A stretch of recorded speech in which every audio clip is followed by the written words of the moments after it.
Aaron Matei did us a favor, and he wrote an article for Real Clear Investigations regarding this new Russiagate story, which was massive because, well, effectively, it shows that Russiagate was complete and total bullshit. But not only that, but Obama knew it was complete and total bullshit. So did Adam Schiff. So can you pull that up? Yeah. Oh yeah, of course, Adam Schiff. Yeah. It's anytime Adam Schiff opens his mouth, it's a lie. Yeah, it's a lie. I mean, the man literally, what did he do in the transcript?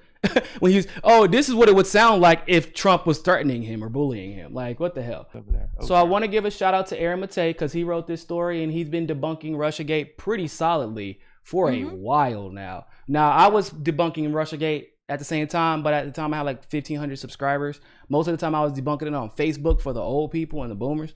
So y'all ain't know, but we out. yeah, there you go. So I'm gonna read the first 3 paragraphs because it's the most important part. So it says that CrowdStrike, the private cybersecurity firm that first accused Russia of hacking the Democratic Party emails and served as a critical source for U.S. intelligence officials in the years-long Trump-Russia probe, acknowledged to Congress more than 2 years ago that it had no concrete evidence that Russian hackers stole emails from the Democratic National Committee server.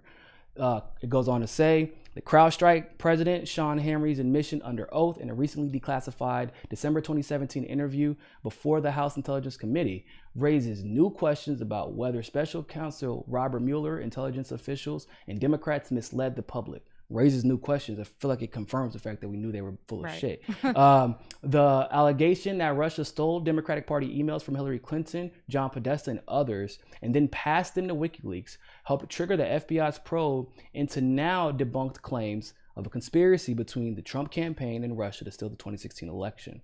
The CrowdStrike admissions were released just 2 months after the Justice Department retreated from its other central claim that Russia meddled in the 2016 election when it dropped the charges against Russian troll farms it said had been trying to get Trump elected. In case you don't remember, that was 13 Russian people were indicted because they were part of a troll farm, and I debunked that too pretty and caught Mueller off guard when they showed up for court. Yeah, they demand. When they showed up for the court the first time, the lawyers, they were like, "Oh shit!" That the Mueller team had to get a delay on the trial and knock it back. Yep. If you were paying attention, you're already seeing, wow, these guys are getting caught with their pants down left and right. Yep, because they didn't think they would do it anyway. So it says he says that Henry personally led the remediation and forensics analysis of the DNC servers after being warned of a breach in late April 2016. His work was paid for by the DNC, which refused to turn over its server to the FBI. Asked for the date when alleged Russian hackers stole data from the DNC server, Henry testified that CrowdStrike did not, in fact, know if such a theft occurred at all. We did not have concrete evidence that the data was exfiltrated or moved electronically from the DNC, but we have indicators that it was exfiltrated. And so we're going to stop there. So, indicators. Are you kidding me? Somewhere, my man H.A. Goodman, God bless his soul with a butter boss, my boy. He crazy, but I love him. Somewhere he probably laughing because he used to ask this question all the time. I used to ask all the time. I think Being Positive had a lot of conversations about it. Okay, you know how we can end this entire Russiagate investigation right now? Just show everybody the servers. Hand the servers to the FBI. Yeah. Yeah, and Donald Trump saying there, you never had the servers. Once again, only the Democratic Party can make Donald Trump look like a genius. Why don't you hand over the servers? Okay, you said hand over the servers. That's what Ukrainegate was about. He knew there was new leadership in the Ukraine, and he was kind of mentioning, hey, man, CrowdStrike's over there. Can you go over and see what's up with Sean Henry? Maybe he'll give you the servers. He knew that CrowdStrike had said this, that they said there was no empirical evidence. So he even furthermore wanted the servers to rub it in the Democrats' face. He wanted to end Russiagate for all. That's what Ukrainegate was about. Yes. And people don't want to talk about it. He mentioned, if you continue to read the transcript of the call, he mentions it. Donald Trump knew what was going on. He wanted it. And the Democrats, like a bunch of fucking idiots, like Nancy Pelosi, Adam Schiff, They just continued on with their propaganda lie, and all the mainstream media was just a megaphone for it. They asked no challenging questions whatsoever. They just went along with it, and it's all coming to an end. And my personal opinion, Niko, this is treason on the highest level. This is trying to overturn the will of the people. You're already doing it with election integrity. Now you're going to do it, and you're going to use the intelligence department to cause some phony story that's not only going to paralyze the government that we elected in place, which, once again, I'm not a big fan of Donald Trump, but it was the elected government. You're going to paralyze them. And more than anything, you're going to paralyze him from going to talk to Russia about denuclearization and peace. No, sir. Yeah, I 100% agree, man. It's this is, somebody gotta go to jail for this. This is beyond, like, this is almost incomprehensible that this was allowed to happen. And could you imagine if the Republicans did this to Barack Obama? Oh, every other word would be racist. You're racist. You're racist. And they did some racist stuff to Barack Obama. But even when stuff wasn't racist, they were genuinely questioning him on some of the things that he was doing. It would be turned into you just hate him because he's black. Now, if this happened to Obama, oh my God, it would be a never-ending onslaught. We would never hear the end of it. Everyone would come to Obama's defense. Because, I mean, it's clearly a violation of, I feel like Pasta said, all of our constitutional rights, right? Regardless of whether or not I did not get the result that I wanted for that 2016 election, that does not give them the right to try and sway the result using the intelligence communities, using, by the way, CrowdStrike, which is the president is Sean Henry, who was either he was the director or the co-director of the FBI. He worked directly with Robert Mueller right before Robert Mueller, or right under Robert Mueller, right before James Comey took over. So, like, they're friends. And of course, who was leading the investigation? Oh, the guy that James Comey directly appointed. So James Comey worked directly for Mueller. Sean Henry, who was the president of CrowdStrike, worked directly for Mueller. We know that clearly Comey and McCabe both were on Team Democrat. Peter Strzok, Lisa Page, all the people were on Team Democrat.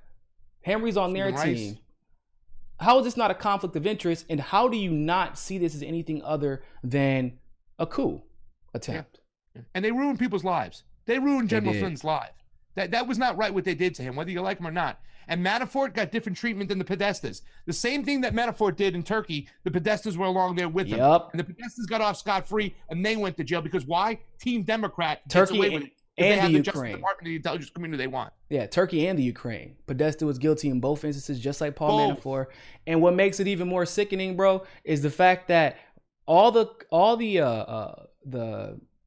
crime that Manafort committed, which is like, rich people crime, real estate fraud and things like that, tax evasion, things like that. Like, all the things that he had done was under Robert Mueller as the director of the FBI. And that's how Robert Mueller knew those charges existed. He brought them back from his tenure as a director. Yep. Manafort was never brought up in anything new. He was only brought up on the past charges.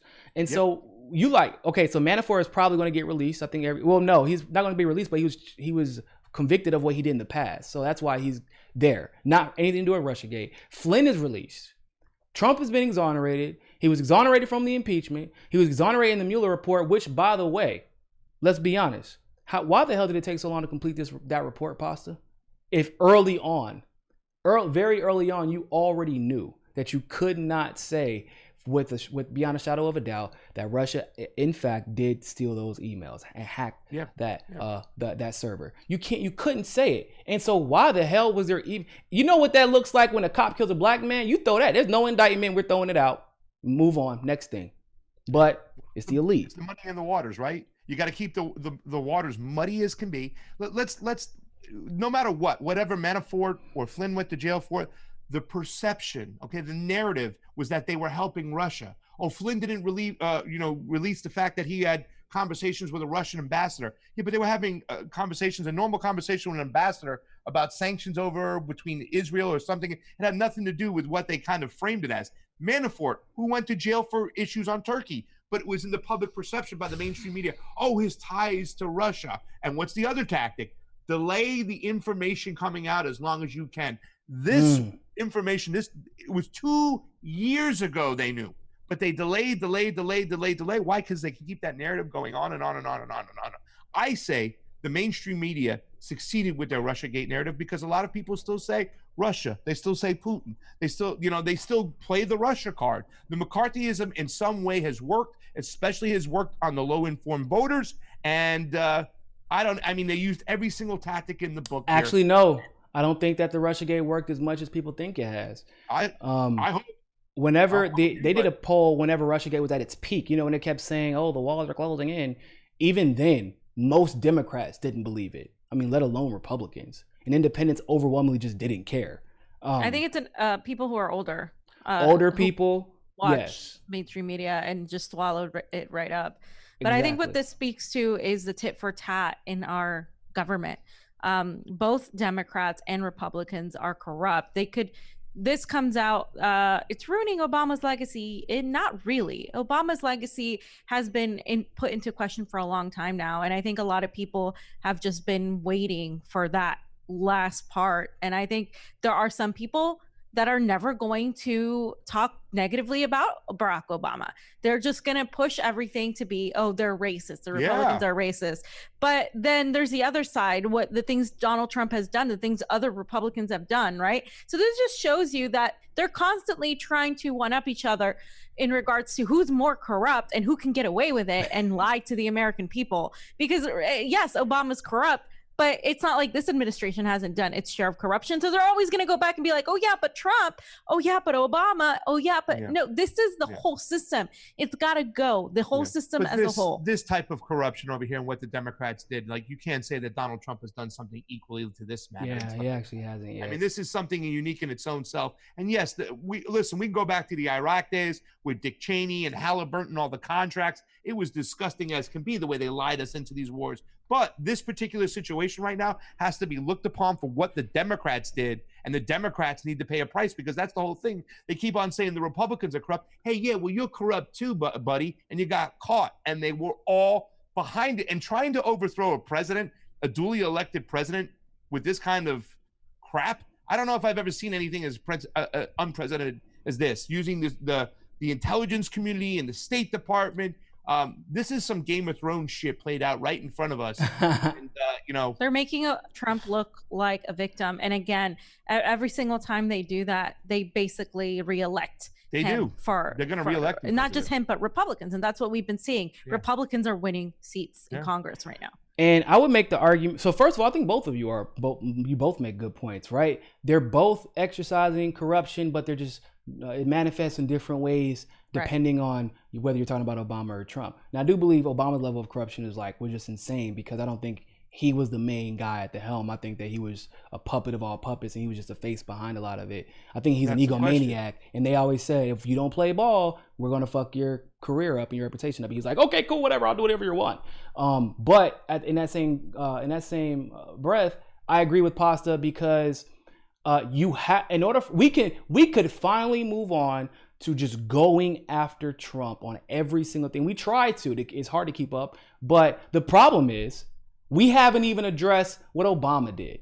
So we don't want Trump to win again. However, with that being said, we don't want the result of that to be another Obama, another Biden, another Bill Clinton, because y'all wouldn't address, or the mainstream media or the left, or the neoliberal left, I should say, not the real left.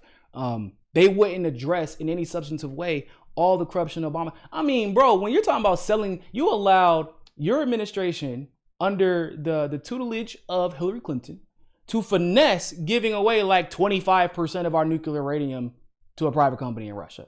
How? You militarize the police force as police shootings against black men were skyrocketing. You militarize the police force as a black man who knew this was occurring. That's what people say. Oh, well, look at how Trump is responding. Trump is responding to black people being killed by cops exactly how I expect him to. Now, I will say this, though. His administration took it a step further with addressing it by his Justice Department is thinking about they are investigating to see if Ahmad shooting is actually a hate crime, which is more than I could say for anything that fucking Obama's DOJ did. So even there. But at the end of the day, if we don't address the past, then how the hell are we going to first identify the problems and address them? Then how are we going to identify the problems and address them in the future if we don't address the ones in the past? You know? So I agree with both of you there, but like I said, with this Russiagate scandal, and it's bigger than just even CrowdStrike, right? So CrowdStrike couldn't, with any type of certainty, say that Russia hacked the DNC servers. But then remember what happened with New Knowledge. New Knowledge was the firm that they used to rely on to figure out that quote unquote Russian trolls were all over Twitter trying to hack the election. Then they got caught. New Knowledge got caught in the Alabama election creating fake Russian troll accounts and then pretending like they were going against Doug Jones. So even their integrity got called into question. Their credibility was completely shot after that. They actually, surprisingly enough, Facebook ended up having to take them off the website. Their situation was it was such an indictment of just how much this narrative has been controlled by these organizations that clearly just want to benefit the Democrats and the neoliberal and the neoconservative establishment. Whatever we can say about Trump with all his problems, the main thing about Trump is that he's unpredictable. And that freaks people out. And that's why they didn't push Russiagate because Trump was going to save us. They didn't push Russiagate because Trump was going to cut taxes on the wealthy. They didn't do it because he's going to be better on climate change. But what they did it because, see, AOC is predictable. Joe Biden's predictable. Bill Clinton, Obama's, those are predictable people. Hillary Clinton is absolutely predictable. But when you have somebody in power who is, let's be honest, like he's a megalomaniac and he's unpredictable, then at that point you try to take the power back no matter what. And this was the same. This has happened throughout history. So, but yeah, just overall, I'm kind of glad all this stuff is coming out. And let's be honest, and I would love to know what your opinion about this is. I think Trump allowed the release of this stuff now, specifically because of the elections coming up and him being able to use this and catching Biden in the lies that he's been able to catch him in so far regarding this issue. Yeah. You want to go? You want to? Well, he's just pushing distrust into the Democratic Party intelligently. I mean, the Democratic Party obviously is giving him all the ammunition. But I mean, time and time again, they just make it so much easier for him to be like, oh, see, fake news. Oh, see, they lied. Oh, see, Obama did this. Like, it's fun to watch at this point for me because I hate the Democratic Party and I want them to burn to the ground. And I think that's the only way to move forward. And so this is just Trump doing what Trump does. And they make him look much more intelligent and much more trustworthy than they are. And that's, again, that's a feat that I don't know if anybody could do better than the Democratic Party. For all the criticizing they do to Donald Trump, they make him look far better of a leader than they themselves are. Yeah. I'm going to just say ditto on that for sure. And that's the truth. And it really, you know, I'm just laughing because you talked about Doug Jones with that whole particular election. You know, Doug Jones was one of the 10 Democrats to vote against the amendment for the FISA Act over there and stuff like that. You know what I'm saying? No matter who we put in, these Democrats are terrible. But yeah, when it comes Doug to this Jones was horrible, and I don't know how anybody thought that he was going to be anything than a Dixiecrat. Yeah. Well, that's the whole blue no matter who. That's what you get. I guess, man. So, if you like that segment of Mikasa Sukasa, don't forget to like the video and smash that subscribe button. Want access to members only live streams, behind the scenes footage, and other premium content? Well, you can endorse us on Rockfin Premium, become a patron through Patreon, or you can sign up for the MCSC Premium membership through YouTube. All the links are in the description below. But hey, more than anything else, always remember, find your balance. Find your balance. Find your balance. Find your balance. Find your balance. Find your balance. Find your balance. Always remember, more than anything else, find your balance. peace.